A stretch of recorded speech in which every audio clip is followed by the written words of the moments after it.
Well, the time has almost arrived, folks. Oregon football is just days away from taking the field once again at the Rose Bowl, but more importantly, back in the college football playoffs, a journey that's been 10 years in the making since the last time the Ducks entered the CFP, when former Oregon Duck quarterback Marcus Mariota took the Ducks to the promised land. And look who it is joining us in studio. It's Marcus Mariota. Marcus, first of all, just how you been, man? It's been a long time. How's the family? How's life? Just how's everything treating you? Been great. Very, very fortunate to be here in DC. The Commanders have been unbelievable. For me personally, we're very excited. We're expecting a little boy here at the end of the month. And yeah, our family's growing. Very much in Oregon all the time, second home. So it's fun to see the Ducks do well. You know, the name for a little boy, not a secret yet. Can you give us a little hint of what that's going to be? I'm gonna keep that to myself. Okay. Hey, fair enough, Marcus. Look, it's been a wild journey to get to this point. First time in 10 years that Oregon has been back in the CFP. You were the first Duck quarterback to achieve that with the program. Can you kind of just take us back to what that moment was like for you back in that kind of 2014-15 season and just how difficult it was to get to that spot? Yeah, it's definitely a tough journey. And we early on in the season lost at home to Arizona. So we felt like we played the entire year just kind of with our backs against the wall, and we found a way. We had a great group of guys that really believed and dug in, and it was just fun to be a part of. And we found ways to keep winning and head into that Rose Bowl game against Florida State, and how well Florida State had been for the last couple of seasons. I think at the time they may have had like a 26 game win streak.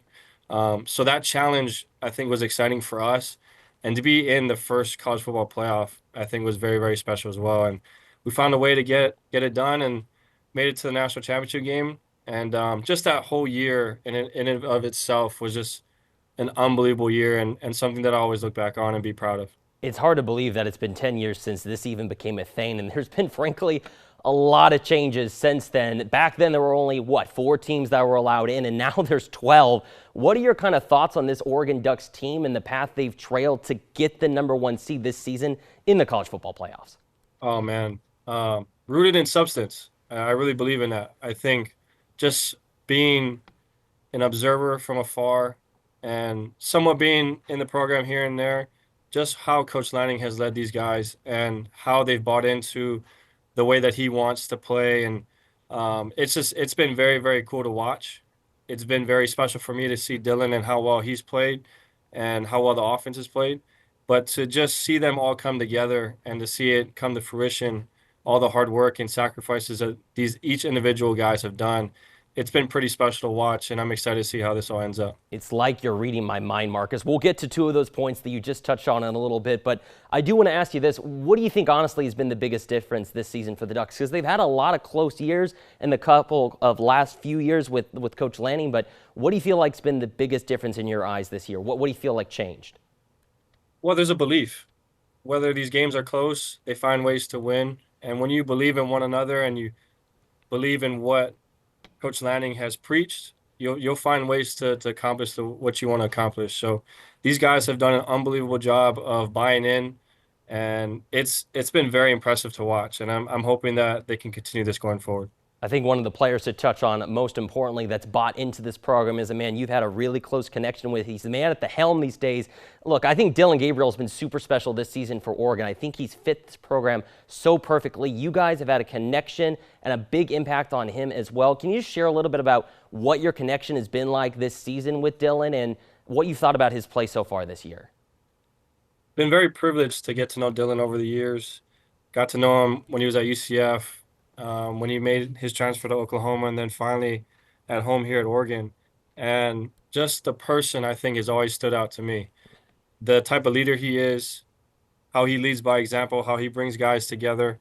It's it's really like kind of just like very, very much so calm and very, very much not about him. And that type of unselfishness, I think, has really allowed this team to grow and to reach the heights that it's gotten. So, kudos to him and what he's been able to accomplish. But man, he's had this type of talent and this type of gift for a long time, and it's fun to see him do it at Oregon now. You know, every time I think about this, it's just so funny how much has changed in the last 10 years in college athletics, Marcus, because back in 2014, look, when you were part of the Oregon football program, there was no transfer portal. I mean, switching colleges to play for another school was like jumping through hoops with Lego pieces on the ground. Maybe you know a little bit of what that's like now with maybe some of the toys and stuff like that with Makai. But look, it was a nightmare, to be frank. How do you think that the portal has helped Oregon football kind of take that next step this season? Well, I think it gives people like Coach Lanning who lead people and create a culture an advantage. I think he's done an unbelievable job of creating a roster through all this turnover that believes in who he is and what he wants to get done. So I think it really speaks to Coach Lanning as a leader. And then when you look at kind of the scope of the roster, guys that have been at other places, that have won at other places, um, they've found success here because they believe in their previous experiences and have allowed those previous experiences to give them an advantage. So I think it just speaks volumes on Coach Lanning and how he's able to lead a group of men. I think that's really impressive to point out, too, because if you can't do that, look, the portal can be a good thing or a bad thing, but you already touched on it. Look, Coach Lanning over the last couple of years has really turned things around here in Eugene. Just can you give me a little bit about what your thoughts are on the job that Coach Lanning has done in just really a short time in the last couple of years here in Eugene? Very, very impressive. And to get to know him a little bit, he took time out of his day, out of his schedule to have dinner with my wife and I. And to get to know him a little bit, to see him on the golf course every now and then at Eugene, it's been fun. And I think the type of person he is, it's no surprise to me that the type of success and the type of leader he is.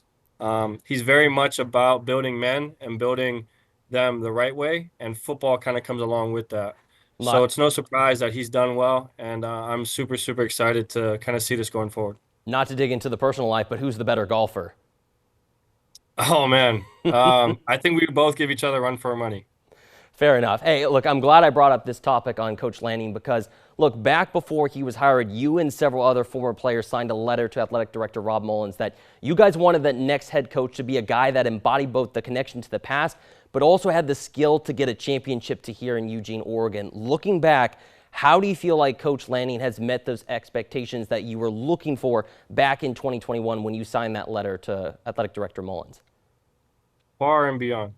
And I think for a lot of us at that time, we were worried where Oregon football was. We didn't know what it was going to look like for future years. We just felt like coaches were coming in, kind of using it as a step stool to move on to other things. And to see how Coach Lanning has come in here and not only brought in the talent, but also just raised the level of play from all these kids here.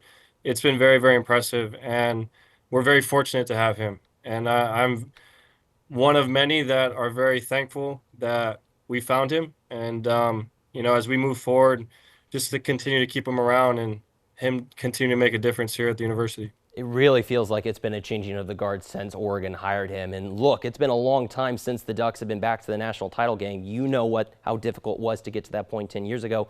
With the current CFP format and the teams that you've seen that Oregon could face down the road, how difficult do you think it's going to be for not only the Ducks to reach the finale, but to win it all with this current format right now for the college football playoffs? Yeah, we talk about it actually here in the facility in Washington. These next few weeks for college football will probably be the closest to resembling an NFL schedule, right? Like you're playing top tier teams week in and week out, very much like the NFL. And I think it's going to bring out some of the best football that we've seen. So I'm very, very excited to see where Oregon stands up. If my gut tells me right, I think we'll be just fine. Hey, I like to hear that from you, especially with one with experience. But Marcus, the final and biggest question I may have for you, will you be there for the Rose Bowl on January 1st? And should Oregon make it all the way to the title game, will we be seeing a special appearance from you from Mercedes-Benz Stadium? I got to know. I would love to be there. We're still in season. So we don't finish our regular season until January 5th. And hopefully we keep going and maybe we'll reach the Super Bowl. But If things push come to shove and there's an opening, without a doubt, I would love to be there. Hey, we love to hear that. Hopefully we can find some way to get you to Pasadena and, of course, to Atlanta, Georgia as well, if the Ducks can make it that far. Marcus Mariota joining us in studio. Marcus, thanks for taking the time out of your busy schedule to have this conversation with us. Really appreciate it, and we look forward to watching what Oregon football can do throughout the rest of these playoffs. No problem. Thank you so much for having me. Go Ducks.